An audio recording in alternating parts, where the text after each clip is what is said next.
Hello Scorpio. Scorpio वृश्चिक राशि में Suresh quarter plus in the tarot से।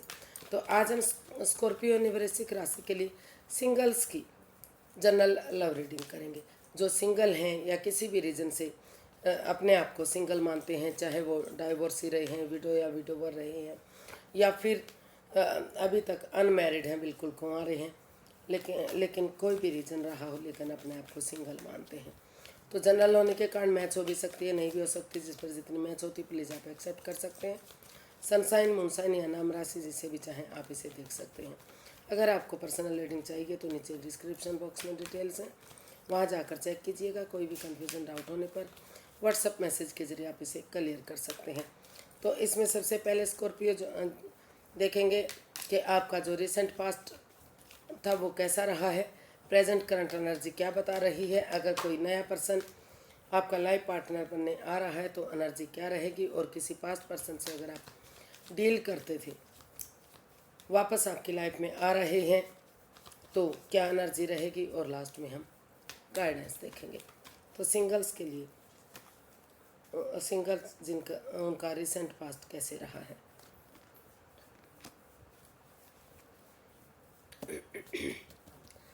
तो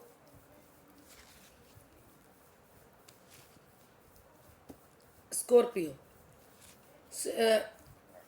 आपने महसूस किया है कि अगर आप सिंगल रहेंगे, अभी आप पहले अपना जॉब, बिजनेस, एडवेंचर पर ध्यान देंगे, पैसे, प्रॉपर्टी पर ध्यान देंगे, चीज़ों को, अपनी जिम्मेदारियों को समझने पर ध्यान देंगे, तो धीरे धीरे करके आप प्यार की तरफ बढ़ेंगे। हो सकता है कि आपकी लाइफ में कोई ऐसा बंदा या बंदी आए हों जिससे आप प्यार करते हैं, कुछ अनबन लगा हुई, तो वहाँ एक दूसरे से माफ़ी मांगते हुए, इमेच्योर एनर्जी हो सकती है वो, तो आपने महसूस किया कि एक दूसरे से माफ़ी मांगते हुए आपको अभी सिंगल ही रहना चाहिए। अगर सिंगल रहेंगे, अपने ऊपर ध्यान देंगे, अपनी जिम्मेदारी को खुद समझेंगे, पैसा होगा, प्रॉपर्टी होगी, नेम फेम होगा, तो रिश्ता खुद ब खुद अपने आप रिश्ते आने शुरू हो जाएंगे, और फ्यूचर में कोई भी परेशानी, दुख, तकलीफ नहीं रहेगा। तो आपने अपने फ्यूचर को ब्राइट और सक्सेसफुल बनाने के लिए सिंगल रहते हुए ही अपने जेब प्यार की बजाय पहले जॉब, बिजनेस, एडवेंचर पर, पैसा, प्रॉपर्टी पर, उन चीज़ों पर ज़्यादा ध्यान देने की कोशिश की है। आपने महसूस किया कि ये सारी चीज़ें होंगी तो रिश्ता तो खुद ब खुद अच्छा आएगा ही। हालांकि आप किसी से प्यार करते थे, मोहब्बत करते थे, उनसे आपने माफ़ी भी मांगने की कोशिश की है, या सामने वाले ने माफ़ी मांगने की कोशिश की है, और आपने अपने तरफ ध्यान दिया कि अपने जॉब, बिजनेस, एडवेंचर की तरफ ध्यान दे लेते हैं, ताकि फ्यूचर में कोई भी परेशानी, दुख, तकलीफ आप दोनों के बीच में ना आए। देख लेते हैं प्रेजेंट करंट एनर्जी आपकी क्या बता रही है। The tower, judgement.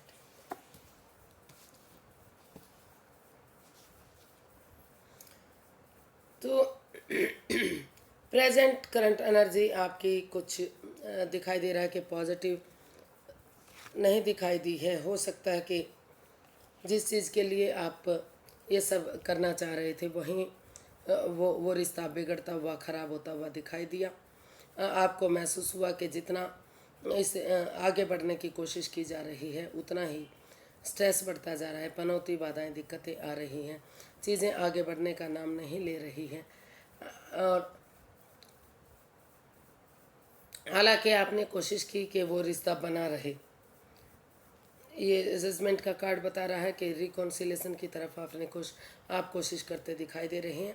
आपने डिसाइड किया कि आप अगर कोशिश करेंगे, जो रिश्ता खराब हो चुका है, जहां अनबन हो चुकी है, अगर एक दूसरे से माफ़ी मांगते हुए थोड़ा सा समय देंगे, पेशेंटली हैंडल करेंगे, और आपने रियलाइज़ किया कि कई बार कई बार सिचुएशन ऐसी हो जाती कि अनबन बन जाती कि ना चाहते हुए भी आदमी को डिसीजन लेना पड़ता है, लेकिन आपने ग्रह नक्षत्र की वजह से, कुंडलिनी की वजह से, या फिर जो आपके चक्रास काम नहीं करते, तो उस पोजीशन में आप कुछ गलती कर बैठते हैं और बाद में रियलाइज़ होता है कि एक दूसरे से माफ़ी मांग लेनी चाहिए, तो वहाँ वही चीज़ें होती दिखाई दे रही हैं कि जो चीज़ें खराब हो गई थी, जो रिश्ता खराब हो गया था, तो आपको लग रहा है कि अगर आप थोड़ा सा समय देंगे, वक्त देंगे, पेशेंटली चीज़ों को हैंडल करेंगे, तो और एक दूसरे से माफ़ी मांगेंगे, गड़े मुर्दे नहीं उखाड़ेंगे, जो पीछे वाले समय को याद ना करते वे आगे के बारे में सोचेंगे, तो एक दूसरे से मेल मिलाप करेंगे, फॉरगिव करेंगे एक दूसरे के लिए, तो हो सकता है कि धीरे धीरे करके उनका प्रेजेंट ठीक हो जाए और वो रिश्ता फिर से वापस आ जाए, जो रिश्ता आपका पास्ट में जा चुका था, दूरियां बन चुकी थी। तो उन चीज़ों को वहाँ मेल जोल बढ़ाने की कोशिश की जा रही है। आपका प्रेजेंट जो है उन परेशानियों को, उन दुविधाओं को ख़त्म करने में, पॉजिटिवली हैंडल करने में, और जिस चीज़ से आप लगाव महसूस कर रहे थे, अटैचमेंट फील कर रहे थे, उन चीज़ों को फिर से आगे बढ़ाने की कोशिश करते दिखाई दे रहे हैं। आपका जो है प्रेजेंट इतना ब्राइट दिखाई नहीं दिया, लेकिन उसको ब्राइट बनाने की कोशिश की जा रही है। आप चाहते हैं कि समय के साथ सब ठीक हो जाएगा अगर एक दूसरे से माफ़ी मांग लेंगे, एक दूसरे को माफ़ कर देंगे, गड़े मुर्दे नहीं उखाड़ेंगे, तो इस तरह की प्रेजेंट एनर्जी आपकी दिखाई दे रही है। हो सकता है कि सामने वाला ऐसा कुछ सोच रहा हो, तो देखते हैं इन दिनों कोई लाइफ पार्टनर बनने आ रहा है तो उसकी एनर्जी क्या रहेगी, नए पर्सन की एनर्जी आपकी लाइफ में क्या रहने वाली है। 8 of cups, night of pentacles. तो अभी फ़िलहाल के लिए जो प्रेजेंट आप देख रहे हैं, तो आपको लगता है कि नहीं, अभी आपको इन चीज़ों से बाहर निकल जाना चाहिए। अभी प्रेजेंट जो कोई भी एनर्जी ऐसी नहीं है कि आपकी मतलब आप किसी से प्यार करते हैं, मोहब्बत करते हैं, या कोई दूसरा पर्सन आपकी तरफ आ रहा है, तो कोई अभी फ़िलहाल के लिए आप उन चीज़ों से जिसको जानते भी थे, तो उस आपने डिसाइड किया है कि आप और कन्फ्यूज़न में नहीं रहेंगे। अभी फ़िलहाल के लिए आप उन चीज़ों से लेट गो करेंगे, अलविदा करेंगे, और तभी जब आपको लगेगा कि सारी चीज़ें ठीक हो गई हैं, तो तभी आप एक बिगनिंग, एक शुरुआत करेंगे, चाहे समय और वक्त क्यों ना लगे। लेकिन फ़िलहाल के लिए जो एनर्जी बता रही है वो नेगेटिव है। अभी कोई नया पर्सन या नया पार्टनर आपकी लाइफ में आता दिखाई नहीं दे रहा है, या फिर अभी आपने डिसाइड किया कि आप अभी किसी रिश्ते के चक्कर में नहीं जाएंगे, चाहे आपको समय क्यों ना लगे, वक्त क्यों ना लगे, लेकिन आपको स्टेबल रिश्ता चाहिए। ऐसा रिश्ता चाहिए जो आपके साथ अच्छे से स्टेबल हो सके। इसीलिए आपने विचार किया कि अभी आप इस रिश्ते से, मतलब किसी रिश्ते के चक्कर में नहीं घुसेंगे, उन चीज़ों को लेट गो करते हुए, अलविदा करते हुए लाइफ में आगे बढ़ेंगे किसी और चीज़ के लिए, जॉब, बिजनेस, एडवेंचर के तरफ या कहीं भी। तो अभी प्यार का चक्कर दिखाई नहीं दे रहा है, कोई एनर्जी दिखाई नहीं दे रही है। तो देख लेते हैं, अगर आप किसी पास्ट पर्सन से डील कर रहे थे या अटैचमेंट फील कर रहे थे, तो क्या पास्ट पर्सन आपकी लाइफ में वापस आने की कोशिश कर रहा है।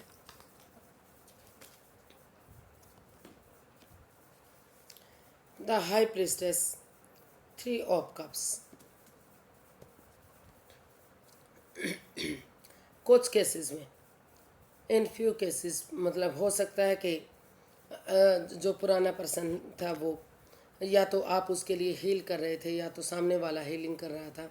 हीलिंग मेडिटेशन, चुप्पी, वो महसूस कर रहे थे कि चुप्पी और खामोशी के साथ अपनी विजडम नॉलेज गेन करते रहें, कुछ चीज़ यूनिवर्स के भरोसे करते रहें, ताकि धीरे धीरे करके जो भी प्रॉब्लम है, जो भी गिले शिकवे हैं, एक दूसरे के साथ शेयर कर पाएँ, और धीरे धीरे करके इस रिश्ते को जो है विक्टोरियस और सक्सेसफुल बना दें। और कुछ पर्सन को लग रहा है कि अभी ये रिश्ता थर्ड पार्टी भी हो सकता है। ये सिर्फ और सिर्फ दिखावा है पार्टी करने का या जो भी कुछ करने का है। तो अभी आपको इस प्यार व्यार के चक्कर में नहीं जाना चाहिए, और समय भी सही नहीं है, आपके फेवर में नहीं है। तो चुप्पी और खामोशी के साथ आपको यूनिवर्स पर छोड़ देना चाहिए, और अपनी हीलिंग मेडिटेशन के दौर में रहना चाहिए, अपनी विजडम नॉलेज गेन करनी चाहिए। अभी साइलेंस ही उनके लिए अच्छी है।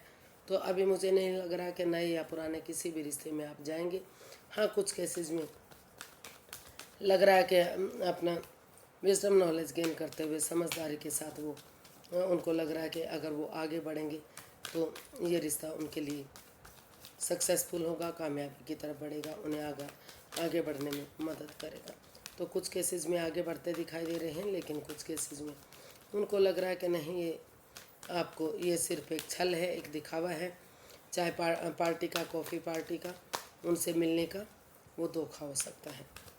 तो देख लेते हैं यूनिवर्स की तरफ से क्या गाइडेंस या क्या मैसेज है।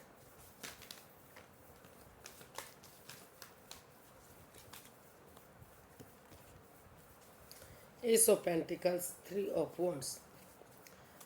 तो यूनिवर्स जी आपको गाइड करना चाहते हैं कि अभी आपको चाहिए कि आप अपने पैसे, प्रॉपर्टी पर, स्टेबिलिटी पर, जॉब, बिजनेस, एडवेंचर की तरफ ध्यान दें। उन चीज़ों पर ध्यान दें जो आपको स्टेबल कर सकती हैं। इसके कुछ केसेस में हो सकता है कि लव लाइफ की तरफ, स्टेबिलिटी की तरफ आगे बढ़ने की कोशिश की जा रही है। कुछ केसेस में लग रहा है कि पहले, क्योंकि ये जो फॉरेन जाने का कार्ड है, लाइफ में जॉब बिजनेस को आगे बढ़ाने का कार्ड है, अपने उन चीज़ों को आगे बढ़ाने का कार्ड है जो आपको लाइफ में पैसे से, प्रॉपर्टी से और चीज़ों से आगे बढ़ा सकता है। तो यूनिवर्स जी यही गाइड करना चाहते हैं कि पहले आप अपने आप को स्टेबल कीजिए। अपना जॉब, बिजनेस, एडवेंचर, जो प्रॉपर्टी, सुख, इंश्योरेंस वगैरह, जिस चीज़ पर आप फोकस करना चाहते हैं, पहले उन पर स्टेबल होइए, उन पर अभी इस रिश्ते विस्ते से बाहर निकल जाइए और लाइफ में स्टेबिलिटी लाइए अपनी लाइफ में। तभी ये दुख के बादल ख़त्म होंगे और तभी आप इस चक्कर में घुस सकते हैं। पहले आप खुद को स्टेबल कीजिए, अपने जॉब, बिजनेस, एडवेंचर पर, पैसे, प्रॉपर्टी पर, पैसा कमाने में, विदेश जाने में, जो चीज़ें आपकी अटकी हुई हैं उस पर ध्यान दीजिएगा। बाद में ही आप इसके लव लाइफ के बारे में सोचिएगा। अभी आपको सिंगल रहते हुए ही लाइफ में आगे बढ़ना चाहिए। तो आज के लिए इतना ही, फिर एक नई वीडियो के साथ मिलते हैं। अगर वीडियो सही लगती है, अच्छी लगती है तो प्लीज़ लाइक, शेयर और सब्सक्राइब करें। कमेंट्स करना ना भूलें, इससे मोटिवेशन मिलता है, हेल्प मिलती है, वीडियो बनाने में मदद मिलती है। तो फिर जल्दी मिलते हैं। नमस्ते, थैंक यू सो मच।